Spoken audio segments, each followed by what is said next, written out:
Well, well, well, if it isn't my comic book loving friends, back again to see another Omnibus video.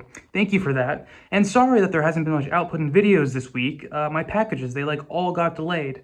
But today we have the Fantastic Four Omnibus Volume 3. So without further ado, let's hop right into that book. Hey guys, it's Editor Ryan here, as in I'm editing the video you're watching right now.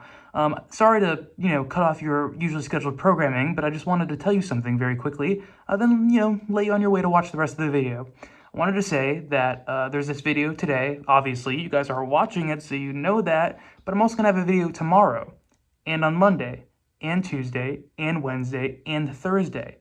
So if you're like, dude, that's so many videos, why are there so many videos coming out? Well, subscribe and you'll find out. And it's, like I said, it's because packages got delayed and they're all kind of coming in at once.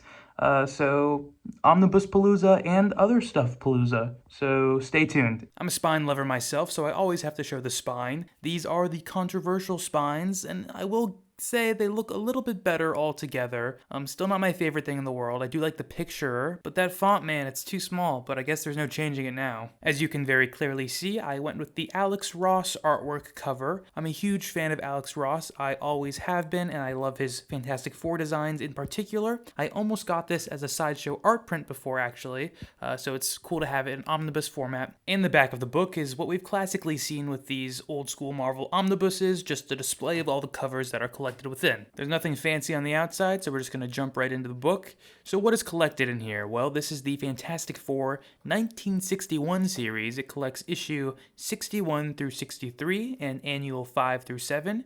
It also has material from Not Brand Ek, or however that's pronounced, 5 through 7. Okay, and let me preface by saying what I normally say when it comes to books like this that are much older. I mean, 1961, guys. The stories, they will likely not be as narratively similar to what we're used to consuming in this form today, or even from the stuff in like the late 80s to 90s. It's not bad, but the writing style is different and the narrative style is different. And that's not to say you can't or won't enjoy these, but my perspective is that these books are more akin to comic book history books, as they contain, key moments and revelations that are the foundation for future events or character arcs or whatever, and they help us contextualize those things better. And I just feel the need to throw that out there because, if you are fairly new to comic books, these might not be as useful or mean as much to you or be as entertaining to you as they are for someone who knows more about Marvel's history and knows more about what came after this stuff. You know what I'm saying?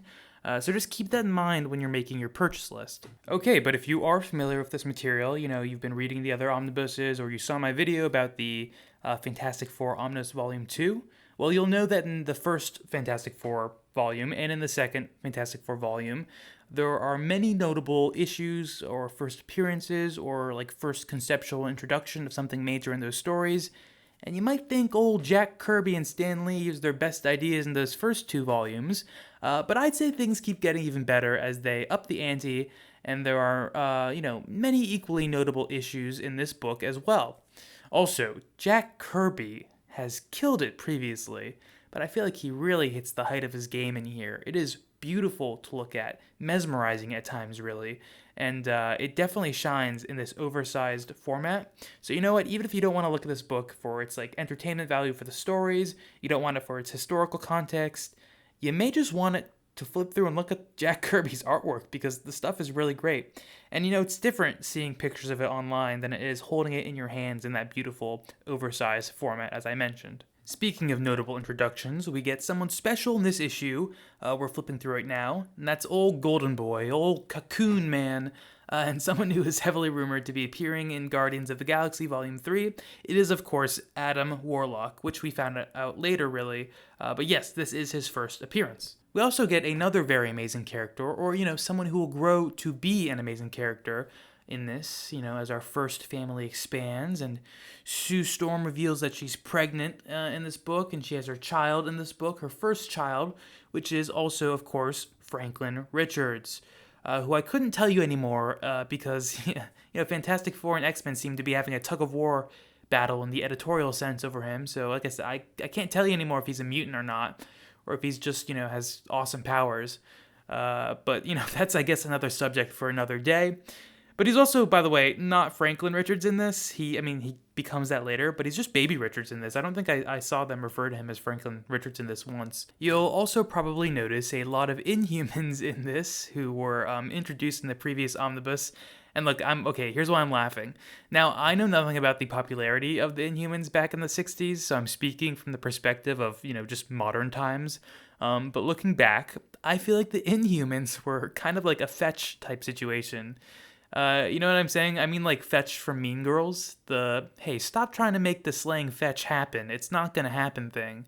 Well, this is like, they use the Inhumans so much, they jammed them in there so much, and it's like, okay, Jack Kirby and Stan Lee, stop trying to make the Inhumans happen. They're cool and all, but they just don't have the same appeal as like X-Men or the Fantastic Four even.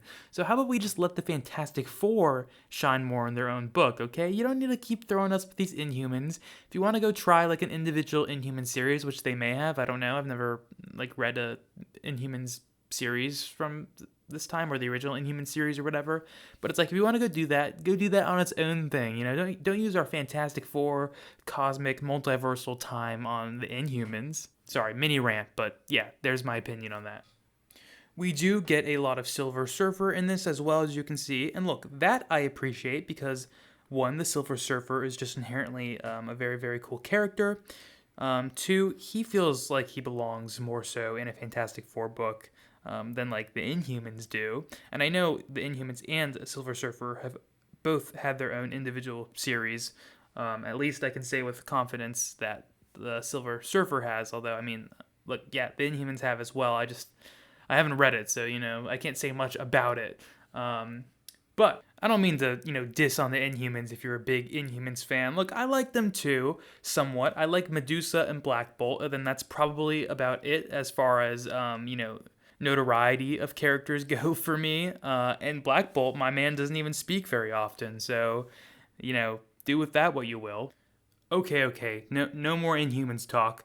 Let's talk about another character that is in this that is also intrinsically related and tied forever to the Fantastic Four. And it would not be a Fantastic Four story, it would not be a Fantastic Four omnibus, it would not be the Fantastic Four if this man, this tyrant, this ruler, this scientist, this sorcerer, Dr. Doom, was not a part of the story.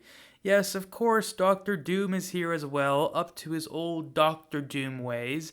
And Doctor Doom is a character who I think is kind of written in very similar ways today than he is back here. And, obviously not a one-for-one comparison, but just the way that Doctor Doom speaks, which works very well, is sort of similar in a sense, and I really always enjoy it. Doctor Doom was one of my favorite characters, and it's great to see these classic Doctor Doom interactions with the Fantastic Four. I also flipped right through it as I talked about Doctor Doom because I love Doctor Doom so much, but we also did pass by the first appearance of Annihilus, who is another interesting character that was first introduced in the Fantastic Four, and is someone who is also, it's been speculated and it's rumored that he is at some point going to have some interaction with the Avengers or be a part of an MCU story. So if you'd like to, sort of go back and look here, how that might influence a future MCU story, then yeah, this omnibus is also worth picking up for something like that. Or you could just read the individual issue.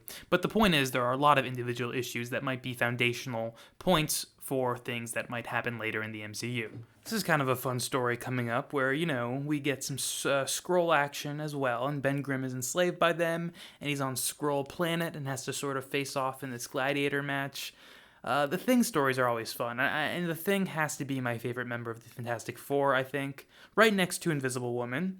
And you'll have to let me know in the comments below which Fantastic Four member you guys like best, because, Reed is kind of the most boring, yeah? Can we agree on that? I like him a lot still, and he's still one of my, Marvel favorites, so, when I say he's boring, I don't mean that boring, but the other three members are a lot more rich in character, I think, than he is. But now we're at the end of the book, where all the extras are, and as usual, it's just things like pencils, inks, and just general artwork as well. So until next time, guys, which next time is tomorrow, as we take a look at the next Fantastic Four omnibus, little sneak peek there. Take care, have a great rest of your day.